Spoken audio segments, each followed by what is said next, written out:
14 Pro Max, black, 1 TB, 100,000, fully paid ko. At saan mo na naman nakuha yan, be?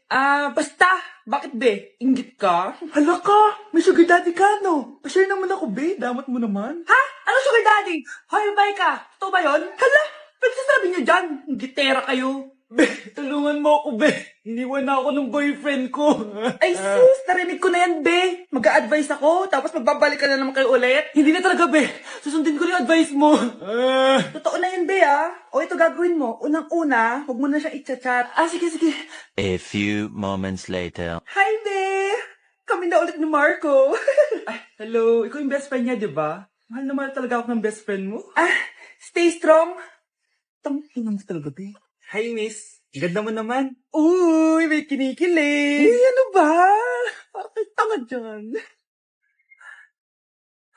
Ikikiss na ata siya.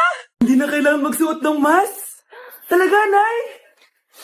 Ay, salamat wala ng man. Ibalik mo yan. Ang baho ng hininga mo. Grabe naman kayo, Nay. Grabe. Kailan pa yung last toothbrush mo? Last toothbrush? Bago pa mag-pandemic. Bago mag-pandemic? Nagkita mo to? Libre lang gumamit dito. Toothbrush din, be. A few moments later. Oh, saan ka pupunta? Anay, makikipag-date lang ako sa jowa ko. Makikipag-date? Hindi na kailangan ng mask. Tanggalin mo na yan. Pwede nang tanggalin yung face mask. Kasarap sa feeling. May sakit ka ba, anak? Baka ma-turn off sa'yo yung karit mo. Hi, babe. Excited na ako kasi first time natin mag-date. Excited na rin ako, babe. Pero tanggalin mo na yung mask mo. Hi, babe. Uwi na ako. Biglang sumakit yung tiyan ko. Oh, nandito pala yung anak mong pangit kapag tinanggal ang mask. Anong sabi mo? Anak, asin mo nga yung mask mo? Yo no soy Olivia, sa tubi ko tito. Wow! Piliin mo ang Pilipinas? Gusto to na yung piliin mo ang Pilipinas? Proud Filipina kasi ako. Di ba sabi mo kanina sa akin, ayaw mo na tumira dito sa Pilipinas kasi sobrang init. Tapos sabi mo sa akin, kapag nakagraduate ka, sa abroad ka na titira. Basta, gagawin ko pa din. Sige, post mo. Ako unang mambabash sa'yo. Napaka-supportive naman ni nanay. Ano yan?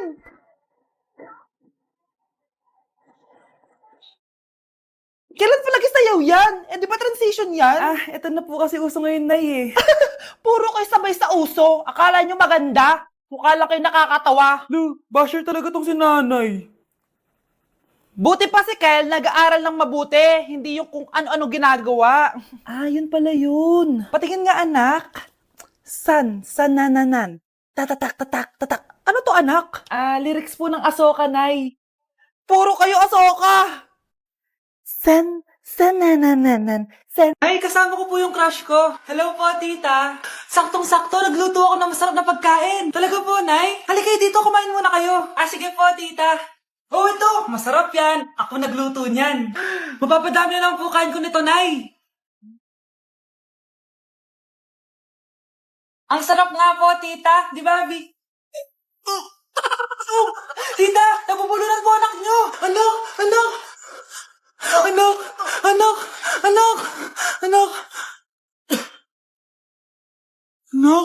Anong gagawin natin, tita? Tumawag ka na, doktor. Sige po, tita. Nandito na ako. Dok, bilisan niyo, Dok. Na paano siya? Nabulunan po. May jowa pa siya? Importante pa ba yun? Ligtas mo anak ko. Ito na. Patay na siya. Anak! Patay na siya. Sayang, ka-crushback ko pa naman siya. Crushback mo ako? Ba't ganyan mo lang sinabi? So tayo na? Lalambingin. Tsaka huwag ka lumapit sa akin. Baka mahawak sa kapangitan mo. Nay, nakauwi na ako. Oo, anak. Anyari dyan sa mukha mo? Ganda ko, di ba? Ano nangyari? Hindi pwede to. Ano nangyari sa mukha ko? Ano ba kasi ginawa mo? Wala! Yung totoo, naging mabait ka ba? Kahit 5 piso lang, iha. Wala! Tsaka huwag ka lumapit sa akin. Baka mahawak sa kapangitan mo. Anak! Saan pupunta yun? Nasaan na yung pangit na yun? Manda ka sa akin. Hoy! Ano ginawa mo sa akin, ha? Hinawaan mo ko ng kapangitan mo! Hindi ka pa rin natuto, Scarlett, no? Ha?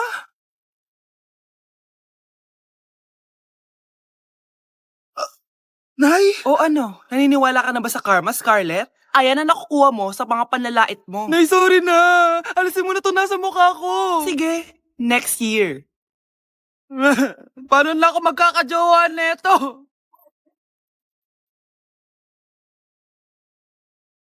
Class suspended na raw? Pero bakit nandito pa rin tayo? Yun, suspended! Pero nakakainis, bagsak ako. Dapat kasi kanina pa nag-suspend para din ako bumagsak. Bakit ngayon pa?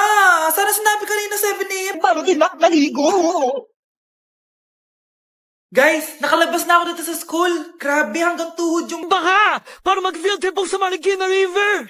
Basang-basa na ako dito sa jeep. Di ko na alam kung ulan to, luha ko, o trauma from today. Grabe, di pa ako makalabas dito sa building. Legit, may lifeguard ba sa gate 3? Lit sinata to eh! Grabe, ang lakas talaga. Magpapasundo na ako kay mama. Sana may signal pa siya sa bagyong to. Umulan ba? Ma, sunduin mo na ako dito.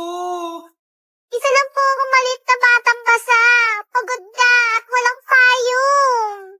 Hay nako, konting ulan lang, nagdadrama ka na. Sige, ipapadala ko si kuya. May payong yun.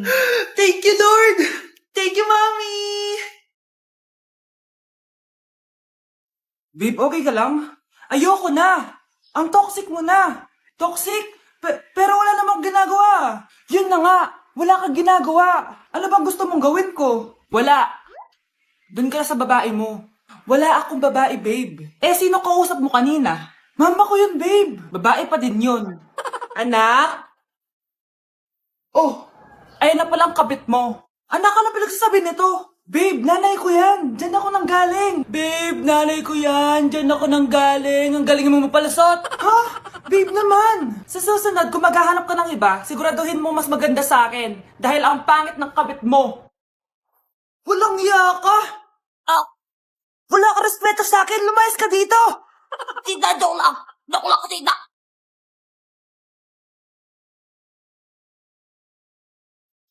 Ang sweet niyo naman. May paregalo ka pa, ha? Ano yun? Scarlett? Anong ginagawa mo dito? Manloloko ka! Pinagpalit mo ko dito sa matandang pangit na to? May paregalo ka pa, ha? Eh, sa akin nga, wala ka binibigay na regalo, eh. Scarlett, magpapaliwanag ako. Manahimik ka.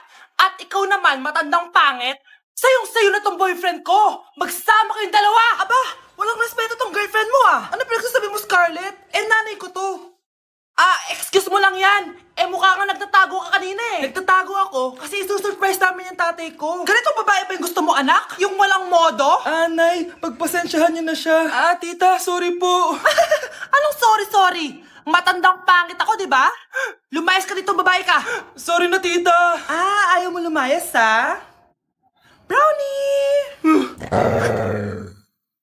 Good boy! Tumakbo ka na! Number 10. Last question na to, class, ha? 10 points to. Sana madali lang itanong ni ma'am. Mukhang mapaperfect ko to, ah. Ano? Ang full name ni Jose Rizal. Full name? Akala ko full name niya na yun. Dinuro ba yan ni ma'am? Kung nakikinig talaga kayo sa discussion natin, alam nyo kung anong full name niya. Alam ko lang yung full name ng crush ko. Ano ba kasi full name niya?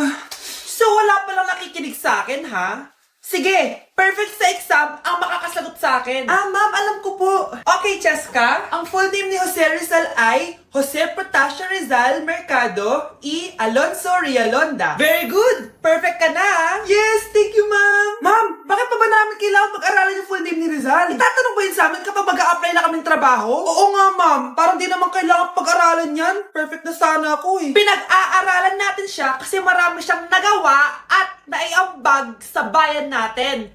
Eh, kayong dalawa, ano naiambag nyo? Di ba puro lang kayo reklamo at panigat sa bahay?